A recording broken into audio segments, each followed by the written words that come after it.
na damit na ito ay isinuot ni dating Pangulong Corazon Aquino noong presidente pa siya. Nauso rin noon ang Coridal na nakalaban sign pa.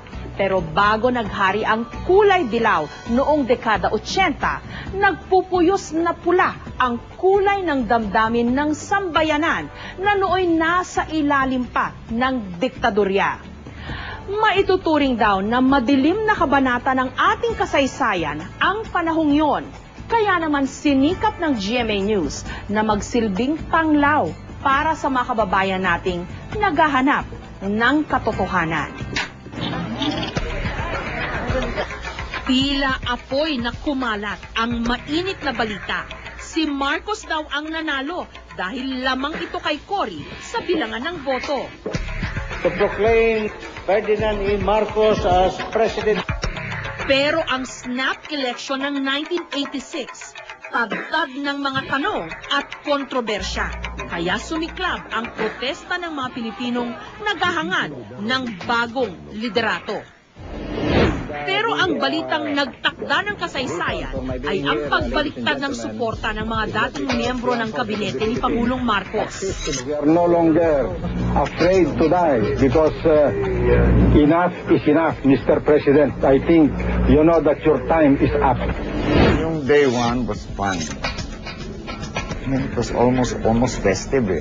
I think it started building up the courage to rebel against the regime.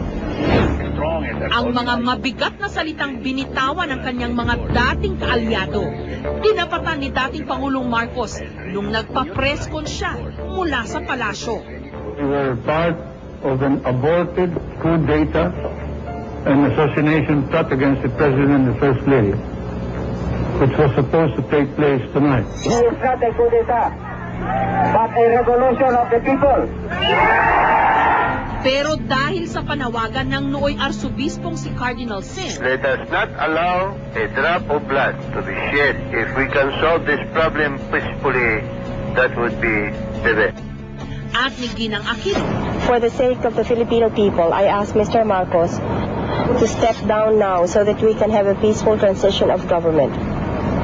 I call on our people to rally to Camp Aguinaldo and Camp Crame in a show of people's power and solidarity with General Ramos and Minister Enrile. Thank you. Nagtungo sa EDSA ang libo-libong tao.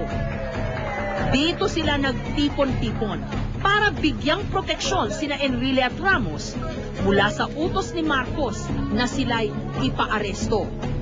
Yung EDSA People Power 1 na yun.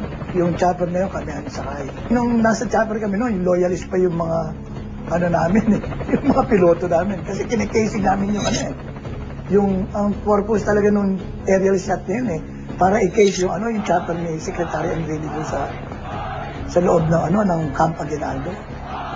Kaya nung pagkatapos namin umikot na gano'n pagbalik namin sa Fort Bonifacio kinuha lahat yung mga tapes namin Nabalot ng tensyon ang mapayapang revolusyon nung nagsidatingan ng tropang militar ng gobyerno.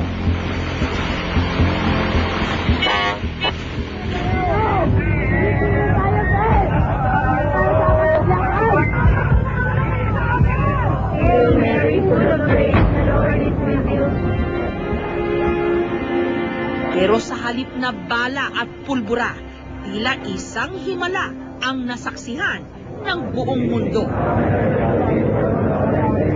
Mababagbag yung loob mo At saka mga tao para magkakaibigan. Kahit hindi mo kilala, kanyang kumain, yung mga nagkalat doon sa EDSA na yun. Sa mga ordinaryong mamamayan o mamamahayag na katulad ko, yung turn around of events, hindi mo kayang halinhan o palitan sa kasaysayan ng ating bansa. And swerte yung mga tao ron, nandun kami. Habang nagaganap ang people power sa EDSA, may mga alingas-ngas na tumakas na raw ang pamilya Marcos. At that time, matunog na ang balita sa mga radyo na nakaalis na si Marcos. Pati rin yung mga reporters doon sa site, doon sa People Power Revolt, sinasabi na nagse-celebrate na sila na nakaalis na si Marcos. Got a long-distance telephone advice, no? Yes. That President Marcos or ex-President Marcos was seen in Andersen Air Force Base in Guam. And there is now a TV news on Guam that Marcos is in Guam. Napagkasunduan na